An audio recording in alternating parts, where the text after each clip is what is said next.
King Janaka was sitting in his court and he was listening to music program. In the middle of the music program, he fell asleep on the throne. In the deep sleep, he got a dream. And suddenly, from the dream, he woke up. When he woke up from the dream, he was uttering only two words. Is this true? Is that true? Is this true? Is that true? That's all. The minister was also aghast. He took the king to the inner chambers. The queen was aghast. What happened? Then he explained the whole thing. This is what happened. Music program, going to sleep, and then getting up and uttering this only. Then she asked, what happened? And then King Janaka kept on saying the same thing. Then after they called the doctor and all of that, and then finally the preceptor came into the king's inner chambers, and through his capacity to read the king's mind, he told the queen, when the king went to sleep, he had a dream. In that dream, you usually take the wife aside and confide in her what are the problems, right? When the husband is unwell, you see in hospitals or in movies, you see that scene. The wife will ask, will my husband become alright? So the doctor is discussing with her in great detail. So you can imagine a similar scene. So here the preceptor is telling the queen the whole story. So when Janaka fell asleep, he had a dream. In that dream, his kingdom was attacked. His enemies attacked the kingdom. He lost the kingdom. He lost his family. He lost his palace. He lost all his wealth. And he had to run away from the kingdom and move from one place to another in an incognito situation. And he did not have food also to eat. So one fine day, he got some food, and just as he was about to consume the food, one dog came and snatched that food and ran away from him. And he was almost about to run behind the dog to get his food back because he was hungry for a week. And that's when his eyes opened up and he saw this whole court in front of him where everybody was singing and giving him good entertainment.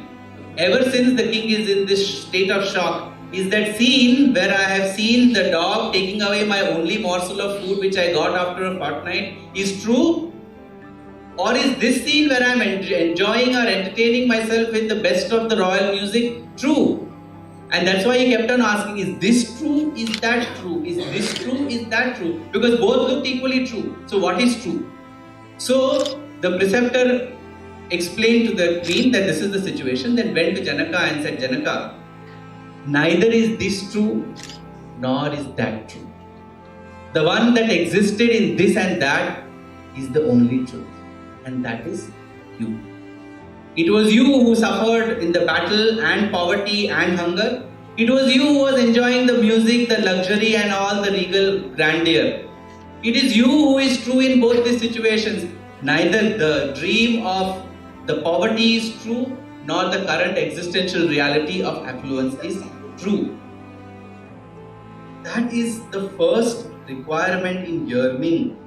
Realizing that the journey to yearning starts with the why.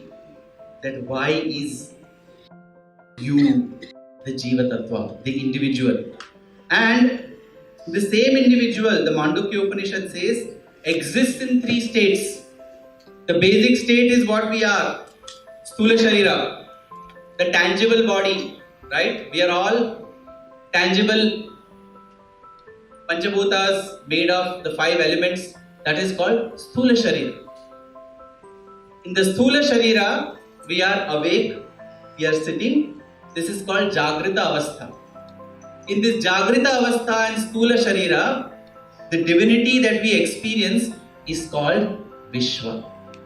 This whole creation, I mean, that's why I used to say, Vishwam Vishnumayam, the whole world is Vishnu, Vishwa. That's why in the Mandukya Upanishad, divinity in the waking state in the Sthula Sharira is called Vishwa. The second stage is Sukshma Sharira. Sukshma Sharira is you yourself when you are in the sleeping stage.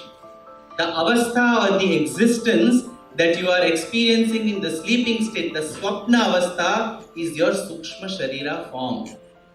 And in that, divinity is called taijasa or light. The dreams that you see are full of light. That divinity manifests itself as light in the sukshma sharira. So sukshma sharira is not a separate identity that exists. It is your own identity when you are in sleeping stage, in the dream stage. The third is karan sharira. Karan sharira is when you are in deep sleep. When you are in deep sleep, that is called sushupti.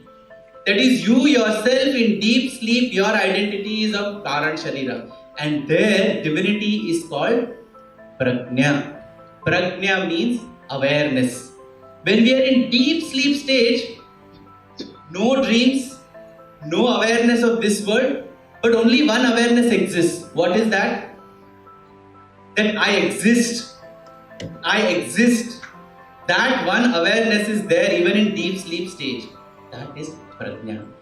But in this sthula sharira, in the sukshma sharira, and in the karan sharira, there is only one thing common. That is you. The one who is living these three existential situations is you. So the journey to spirituality, as mentioned in the Mandukya, and this is from the Mandukya Upanishad, and I would encourage you to read the Mandukya Upanishad to understand these concepts more clearly. We have got so used to talking abstractly about concepts picked up from different places and ascribing it to Swami and then building our lives on these abstract concepts that we don't know that what Swami is saying is based on the Upanishads. And these Upanishads have very detailed analysis of what each of these concepts mean. So please go to the Mandukya Upanishad and understand the three avasthas. Then you will know the context of the experience of Janaka and the context of the three existences that we are.